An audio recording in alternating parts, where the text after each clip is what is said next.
Halo, saya Igusti Ngurah Wahyu Fiananda dari angkatan DKV 23 NIM 2390 24140060. Jadi untuk tugas UAS kali ini saya akan membahas untuk materi bab 1 dari mata kuliah Bahasa Indonesia. Jadi bab 1 ini berjudul Kedudukan dan Fungsi Bahasa. Jadi kemampuan yang diharapkan itu ada mampu memahami kedudukan dan fungsi bahasa Indonesia sendiri.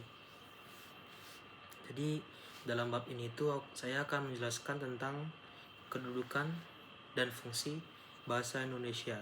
Jadi di Indonesia itu banyak terdapat bahasa yang kemudian dikenal sebagai bahasa daerah. Jadi bahasa-bahasa itu merupakan alat komunikasi yang etis. Nah, jadi yang pertama itu ada saya menjelaskan kedudukan bahasa Indonesia. Untuk kedudukan bahasa Indonesia itu memiliki kedudukan yang sangat penting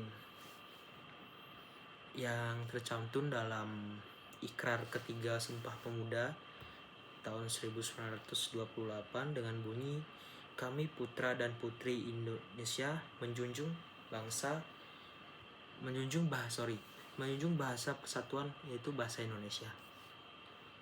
Dan ada dalam Undang-Undang Dasar RI itu ada bendera, bahasa, dan lambang negara serta lagu kebangsaan.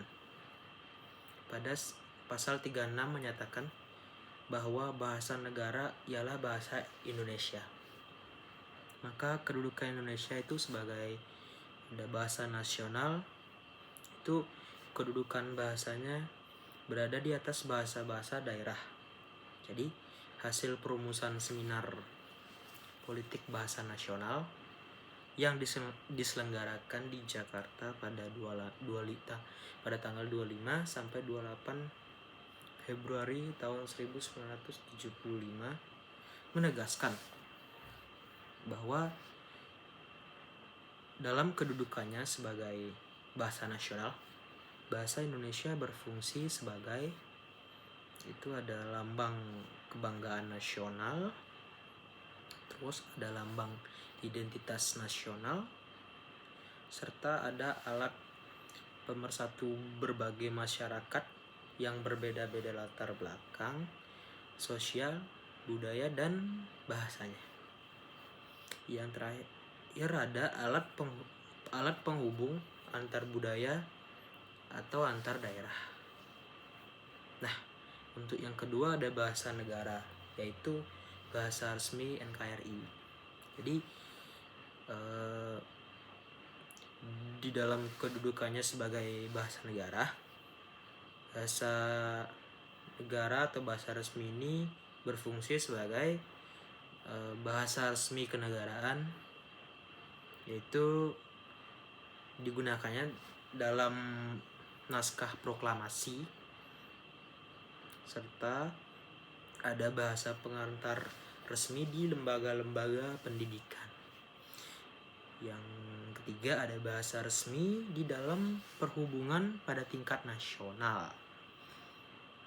Yang terakhir itu ada bahasa resmi di dalam penggabungan kebudayaan dan pemanfaatan ilmu, pengetahuan, serta teknologi modern. Nah, ini ada fungsi bahasa Indonesia. Jadi untuk fungsi bahasa Indonesia itu ada 4. Yang pertama itu sebagai alat untuk mengungkapkan perasaan atau mengekspresikan diri. Yang kedua ada sebagai alat komunikasi. Yang ketiga itu sebagai alat berintegrasi dan beradaptasi sosial. Yang keempat itu sebagai alat kontrol sosial. Nah, untuk fungsi bahasa secara khusus itu ada mengadakan hubungan dalam pergaulan sehari-hari, itu antara sama teman, saudara, orang tua. Terus untuk mewujudkan seni atau bisa dibilang itu sastra, Terus mempelajari bahasa-bahasa kuno. Dan ada mengeksploitasi iptek. Jadi dengan jiwa dan sifat keingetahuan yang dimiliki manusia serta akal dan pikiran yang sudah diberikan Tuhan kepada manusia, maka manusia dan akan selalu mengembangkan berbagai hal untuk mencapai kehidupan yang lebih baik. Jadi untuk rangkuman itu sendiri, bahasa Indonesia memiliki kedudukan dan fungsi yang sangat penting dalam kehidupan berbangsa dan bernegara. Jadi kedudukan bahasa Indonesia itu tercantum di dalam Sumpah Pemuda tahun 1928 dan Undang-Undang Dasar 1945. Jadi kedudukan bahasa Indonesia adalah sebagai bahasa nasional dan sebagai bahasa negara. Sementara fungsi bahasa dapat dibedakan menjadi dua, yaitu sebagai alat untuk mengungkapkan perasaan atau mengekspresikan diri. Jadi kayak kalian lagi jatuh cinta, entah lagi sedih, itu kalian bisa mengekspresikan diri di sana. Dan kedua ada sebagai alat komunikasi. Alat komunikasi sendiri tuh kayak ya kita ngobrol dengan teman, dengan orang tua, sanak saudara. Serta ada sebagai alat integrasi dan adaptasi. Nah, adaptasi di sini itu adaptasi ke lingkungan baru, sosial, dan segala macam. Terus itu ada mengadakan hubungan, entah kalian mengungkapkan perasaan ke pacar atau ke orang tua kah atau apa. Itu selain itu ada untuk mewujudkan seni atau sastra. Untuk mewujudkan seni atau sastra itu yang saya tahu, jadi dalam musik itu banyak lirik-lirik yang menggunakan frasa di dalam lirik tersebut.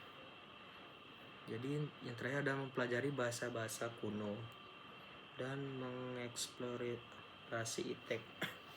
Jadi alasan saya membahas bab yang ini karena bagi saya ini menarik, karena rata-rata orang itu tidak tahu kedudukan dan fungsi bahasa. Bukan tidak tahu, mungkin belum kurang pengetahuan mereka tentang kedudukan dan bahasa Indonesia ini sangat tinggi atau sangat besar.